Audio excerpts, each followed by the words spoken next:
أعوذ بالله من الشيطان الرجيم بسم الله الرحمن الرحيم وإن تعجب فعجب قولهم أإذا كنا ترابا أإنا لفي خلق جديد أولئك الذين كفروا بربهم وأولئك الأغلال في أعناقهم وأولئك أصحاب النار هم فيها خالدون ويستعجلونك بالسيئة قبل الحسنة وقد خلت من قبلهم المثلات وإن ربك لذو مغفرة للناس على ظلمهم وإن ربك لشديد العقاب ويقول الذين كفروا لولا أنزل عليه آية من ربه إنما أنت منذر ولكل قوم هاد۔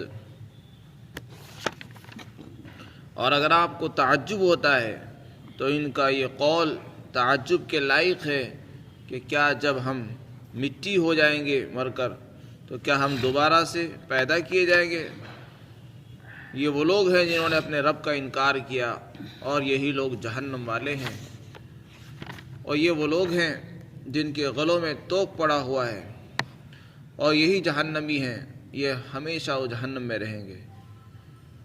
اور یہ لوگ آپ سے عافیت سے پہلے عذاب اور مصیبت کے آنے کی جلدی کرتے ہیں، حالانکہ ان سے پہلے عذاب کے واقعات گزر چکے ہیں، اور یقیناً آپ کا رب لوگوں کو ان کے ظلم کے باوجود معاف کرنے والا ہے، اور آپ کا رب سخت عذاب والا ہے۔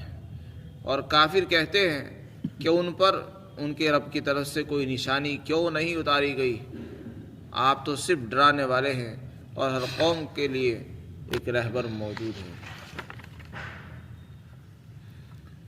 وَإِن تَعْجَبْ فرمایا، اور اگر آپ کو تعجب ہوتا ہے تو اس میں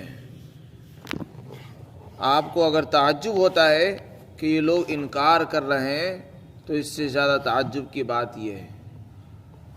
حقیقت یہ ہے کہ اللہ تعالیٰ جو بڑی بڑی مخلوقات کو پیدا کرنے والا ہے اور اس پر قادر ہے، جس نے آسمان، زمین، چاند، ستارے، سورج بنائے، اس کے لیے انسان کو دوبارہ پیدا کرنا کوئی مشکل کام نہیں ہے، اور یہ تعجب کی بات بھی نہیں ہے۔ تعجب کی بات تو یہ ہے کہ یہ کافر اور مشرک لوگ اپنی آنکھوں سے دیکھتے ہیں کہ وہ اللہ جس نے ہمیں پیدا کیا، ہمارے بڑوں کو پیدا کیا جو وہ کچھ بھی نہیں تھے، اور پھر تعجب کرتے ہیں اگر ان سے کہا جاتا ہے کہ تم دوبارہ زندہ ہوگے تو اس کو اللہ کی قدرت سے محال اور بعید سمجھتے ہیں، اور ایسا معلوم ہوتا ہے ان کو کہ جیسے ایسا ہونے کا ہی نہیں، ہم دوبارہ سے کس طرح پیدا ہو جائیں گے۔ تو اللہ فرماتے ہیں اس میں تعجب کی کوئی بات نہیں ہے، لیکن ان کی اس بات پر تعجب ہوتا ہے جو وہ کہتے ہیں کہ کیا ہم دوبارہ سے اور نئے سرے سے پیدا کیے جائیں گے، جب ہم مر کر مٹی ہو جائیں گے، گل سڑ جائیں گے تو کیا دوبارہ سے ہم زندہ ہو جائیں گے۔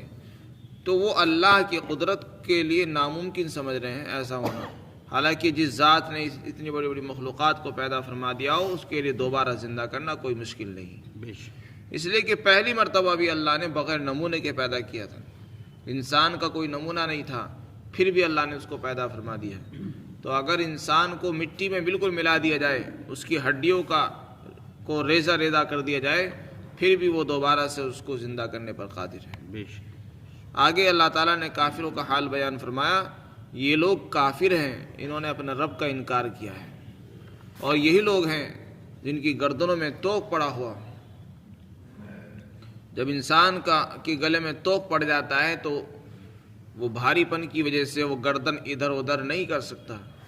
بس ان کا حال بھی ایسا ہی ہے کہ ان کے سامنے دلائل ہیں، نشانیاں ہیں، اللہ کی قدرت کے مظاہر ہیں، اللہ کی قدرت کے کرشمے بے شمار ہیں، لیکن ان کو نظر نہیں آتے۔ ان کا حال ایسا ہو گیا جیسا کہ کسی کی گردن میں توق پڑ جائے اور پھر وہ اپنی گردن ہلا نہیں سکتا، بس ایک ہی طرف کو دیکھتا رہتا ہے اور اس کو چیزیں نظر نہیں آتی۔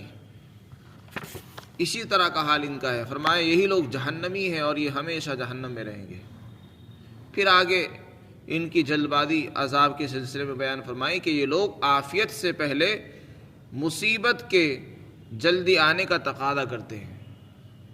یعنی جب ان سے کہا جاتا تھا کہ دیکھو ایمان لے آؤ، اور اگر ایمان نہیں لاؤ گے تو تم پر دنیا میں یا آخرت میں عذاب آ جائے گا اللہ کا، تو بطور مذاق کے اور استہزاء کے طور پر، جھٹلانے کے طور پر کہتے تھے کہ چلو اچھا عذاب ہی لے آؤ، عذاب لا کر دکھاؤ. وہ یہ سوچتے تھے کہ شاید عذاب کا آنا ناممکن چیز ہے. تو اللہ تعالیٰ فرماتے ہیں کہ ان لوگوں نے عافیت کی قدر نہیں کی. ابھی جس حال میں یہ زندگی گزار رہے تھے، یہ جو حالت تھی یہ سلامتی کی حالت تھی، عافیت کی حالت تھی، ان پر کسی قسم کا کوئی عذاب نہیں تھا. اور یہ عافیت کی حالت کب تک رہے گی؟ جب تک اللہ چاہے گا. تو اللہ تعالیٰ نے جو عافیت کی حالت ان کو ایک دے رکھی ہے، اس کے ختم ہونے سے اور اس کے پورا ہونے سے پہلے ہی یہ چاہتے ہیں کہ عذاب ہمارے اوپر آ جائے. عافیت کی قدر نہیں کر رہے ہیں. اللہ نے ہمیں سکون کی زندگی دے رکھی ہے، اچھی طرح ہم کھا رہے ہیں، چل رہے ہیں، پی رہے ہیں، لیکن یہ ان کو اس کی قدر نہیں ہے اور یہ چاہتے ہیں کہ فوراً عذاب آ جائے. حالانکہ انہیں پتہ نہیں جب عذاب آئے گا تو پھر ٹالا نہیں جاتا وہ. تو اسی کو اللہ تعالیٰ نے یہاں تعبیر فرمایا کہ وہ عافیت سے پہلے کا مطلب ہے عافیت کے وقت پورا ہونے سے پہلے ہی مصیبت کی جلدی کرتے ہیں، کسی طرح مصیبت جلدی سے آ جائے. لیکن یہ سب محض جھٹلانے کے لیے ہوتا ہے اور عاجز کرنے کے لیے. حالانکہ انہیں پتہ نہیں کہ ان سے پہلے رسوا کرنے والے عذاب کے واقعات گزر چکے ہیں. ان سے پہلے بہت سی قوموں پر اس طرح کے عذاب آ چکے ہیں، مصیبتیں آ گئی ہیں. ان کو تو اس سے عبرت حاصل کرنی چاہیے کہ ہم سے پہلے لوگوں نے چونکہ انکار کیا، ان کا کیا انجام ہوا ہے، اور یہ پھر بھی مصیبت کا تقاضا کرتے ہیں اور اس کا سوال کرتے ہیں. اللہ تعالیٰ فرماتے ہیں یقیناً آپ کا رب بخشنے والا ہے، لوگوں کو معاف کرنے والا ہے ان کے ظلم کے باوجود. انسان جب اپنے گناہ کرتا ہے تو وہ اپنی جان پر ظلم کرتا ہے. گناہ جو ہے وہ اپنی جان پر ظلم ہوتا ہے، لیکن اللہ تعالیٰ غفور الرحیم ہے، اس کے باوجود بھی اس کے گناہوں کو معاف کر دیتا ہے.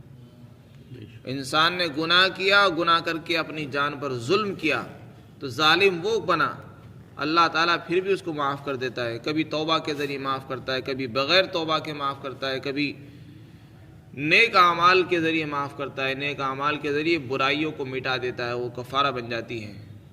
اور کبھی کسی اور واسطے سے اللہ تعالیٰ معاف فرماتے رہتے ہیں. اللہ تعالیٰ کی رحمتیں بہانے ڈھونڈتی ہیں. جو کو کافر اور مشرک ہے، اگر وہ اسی حال میں دنیا سے چلے جائیں گے تو ان کی مغفرت نہیں ہوگی، اور اگر مرنے سے پہلے انہوں نے توبہ کر لی تو معاف ہو جائیں گے. تو اللہ فرماتے ہیں انسان کے ظلم کے باوجود بھی اللہ تعالیٰ معاف کرنے والا ہے. لیکن اس سے کوئی یہ نہ سمجھے کہ کسی آدمی کو اس سے حوصلہ نہیں ملنا چاہیے کہ جب اللہ معاف کرنے والا لہذا خوب گناہ کرتے رہو. آگے اللہ تعالیٰ نے خوب فرمایا اور آپ کا جو رب ہے وہ سخت عذاب والا بھی ہے، اس کی پکڑ بھی بڑی سخت ہے. جب پکڑ لیتا ہے تو پھر چھوڑتا نہیں. اس لیے اس کا یہ مطلب نہیں اگر معاف کرنے والا ہے تو انسان کو حوصلہ مل جائے لہذا خوب کھل کر گناہ کرے. نہیں، وہ سخت پکڑنے والا بھی ہے. اس کے بعد کفار و مشرکین کا یہ قول ذکر فرمایا گیا. کافروں سے جب کہا جاتا ہے بھئی ایمان لے آؤ تو وہ اناد میں، ہٹ درمی میں اور بہانہ تلاش کرنے کے لیے انہوں نے یہ جملہ طے کر رکھا تھا کہ جب ہمارا خواہش، ہمارا جو مطالبہ ہے پہلے وہ پورا کیا جائے، اس کے بعد ہم ایمان لائیں گے. ہمارا جو اپنا معجزہ ہے وہ لاؤ پہلے. اگر آپ واقعتاً رسول ہیں تو فلاں معجزہ ظاہر کر کے دکھا دو تو ہم ایمان لے آئیں گے. مقصد ان کا ایمان لانا نہیں تھا، ان کا مقصد ماننا نہیں تھا، ان کا مقصد صرف بہانے تھے، اپنے آپ کو بچانا. ایک طریقے سے اس طرح کی باتیں کر کے وہ یہ سوچتے کہ شاید یہ کام ان سے ہو نہیں سکے گا اور نہ ہم ایمان لائیں گے. تو اس سلسلے میں اس سے پہلے بھی بات آ چکی ہے. اللہ تعالیٰ نے فرمایا ہے کہ دیکھو معجزات کا اتارنا یہ میرے بس میں ہے، یہ اللہ کا کام ہے، اور جب چاہتا ہے جب اتارتا ہے. معجزے نبی کے پاس نہیں ہوتے، نہ نبی کے اختیار میں ہیں، نبی کے اختیار سے باہر کی چیزیں ہیں. اور اللہ تعالیٰ اس چیز کا بھی پابند نہیں ہے کہ جو انسان جس معجزے کا مطالبہ کرے وہی بھیج دیا جائے. وہ کسی کا پابند نہیں، اس کی مرضی ہے، بھیجنا چاہے بھیج بھی سکتا ہے، نہ بھیجنا چاہے نہ بھیجے، اور جب معجزہ آ جائے تو پھر اس کو ماننا بھی پڑتا ہے، اور جو نہ مانے پھر اس پر اللہ کی طرف سے پکڑ آتی ہے۔ تو کفار یہ کہتے تھے کہ آپ پر فلاں معجزہ کیوں نہیں اتارا گیا، مقصد ایمان نہ لانا تھا، یعنی وہ چونکہ آپ پر معجزہ نہیں اترا اس لیے ہم آپ کو نہیں مان سکتے، اس طرح کے بہانے کرتے تھے۔ حالانکہ بہت سی مرتبہ ان کے فرمائشی معجزات اتر بھی جاتے تھے، نازل بھی ہوتے تھے، لیکن بس عناد میں ایمان نہیں لاتے تھے، اور یہ بہانہ کرتے تھے کہ آپ پر فلاں معجزہ کیوں نہیں اترا، فلاں نشانی کیوں نہیں نازل ہوئی، اس لیے ہم آپ پر ایمان نہیں لا سکتے، آپ کو ہم رسول نہیں تسلیم کر سکتے۔ تو اللہ تعالیٰ نے فرما دیا کہ دیکھو، نبی کا کام صرف ڈرانا ہے، آپ کا کام پیغام پہنچانا، لوگوں کو آخرت کے عذاب سے ڈرانا، خبردار کر دینا آپ کا کام ہے۔ آپ کا کام کسی کو منوانا نہیں ہے کہ وہ فلاں آدمی مان نہیں رہا لہذا اس کی ہر خواہش پوری کی جائے، آپ کا یہ کام نہیں ہے۔ کسی کی مرضی ہے، ماننا ہے مانے، نہیں مانتا ہے نہ مانے۔ اللہ نے دونوں راستے دکھا دیے، ہدایت کا اور گمراہی کا بھی، جنت اور جہنم دونوں راستے واضح فرما دیے گئے ہیں۔ اب ہر ایک کی مرضی ہے، جس کو آنا ہے آئے، جس کو نہیں آنا نہ آئے، دین میں کوئی زبردستی نہیں ہے۔ تو نبی کا کام بھی بتا دیا، تسلی بھی دے دی کہ آپ کا کام تو صرف ڈرانا ہے، لوگوں کو آخرت کے عذاب سے خبردار کرنا ہے، پیغام پہنچا دینا، کسی کو منوانا آپ کا کام نہیں ہے۔ اور یہ فرمایا وَلِكُلِّ قَوْمٍ ہاد، اور دیکھو ہر قوم کے اندر ہدایت دینے والا، لوگوں کو راستہ بتانے والے آتے رہے ہیں، جیسے اس قوم کے اندر آئے ہیں، ان سے پہلے بھی ہر قوم کے اندر ہدایت دینے والے، لوگوں کو راستہ بتانے والے رہبر آتے رہے ہیں، یا تو نبی آئے ہیں یا ان کے نائب، ان کے نائبین، ان کے علماء، ان کے تربیت یافتہ لوگ آتے رہے ہیں۔ وَلِكُلِّ قَوْمٍ ہاد کے اندر اللہ نے مطلق ذکر فرمایا، ہر قوم کے اندر ایک نہ کوئی رہبر ضرور آیا ہے۔ ہاد کے معنی آتے ہیں رہبر کے، ہدایت دینے والا، رہبری کرنے والا۔ وَلِكُلِّ قَوْمٍ نَبِيٌّ نہیں فرمایا ہر قوم کے اندر ایک نبی آیا، یہ نہیں فرمایا، بلکہ یہ فرمایا ہر قوم کے اندر کوئی نہ کوئی رہبر ضرور آئے ہیں۔ علماء نے اس کی تفسیر میں فرمایا کہ اللہ تعالیٰ نے انبیاء کو بھیجا ہے، جن کی تعداد تو اللہ ہی جانتا ہے، لیکن ان نبیوں کے جو تربیت یافتہ علماء ہوتے، ان کے نائبین ہوتے، وہ بھی اپنے اپنے نبیوں کی ہدایت کے مطابق دوسری قوموں کے پاس جاتے اور تبلیغ کیا کرتے تھے۔ تو ہر قوم کے اندر رہبری کرنے والے آئے ہیں، اللہ کی دین کی طرف تبلیغ کرنے والے پہنچے ہیں۔ تو یہی کام آپ کا ہے، اور آپ سے پہلے بھی ہر قوم کے اندر رہبروں نے یہ کام کیا ہے اور کرتے رہے ہیں، لہذا آپ اس کام کو انجام دیتے رہیں۔ اس آیت شریفہ سے بعض لوگ یہ سمجھتے ہیں کہ چونکہ ہر قوم کے اندر رہبر آئے ہیں، لہذا ہندوؤں میں، بدھسٹوں میں اور دوسری اقوام کے اندر بھی ضرور کوئی نہ کوئی نبی آیا ہوگا، اور جب نبی آیا ہوگا تو ان کے جو بڑے رہنما ہیں، پیشوا ہیں، جن کو وہ اپنا بڑا مانتے ہیں، وہی نبی ہیں۔ تو اس سلسلے میں یہ بات ذہن میں رہنی چاہیے کہ نبی، کسی کے متعلق نبی ہونے کا یقین کر لینا بغیر دلیل شرعی کے صحیح نہیں ہے۔ جب تک کہ یقین کے ساتھ یہ بات معلوم نہ ہو جائے کہ یہ نبی ہیں، ان کی نبوت کا اقرار کرنا صحیح نہیں ہے۔ نبی کی نبوت پر ایمان لانا تو ضروری ہے، لیکن پہلے ان کی نبوت کا علم بھی ہونا چاہیے کہ یہ فلاں آدمی نبی ہے۔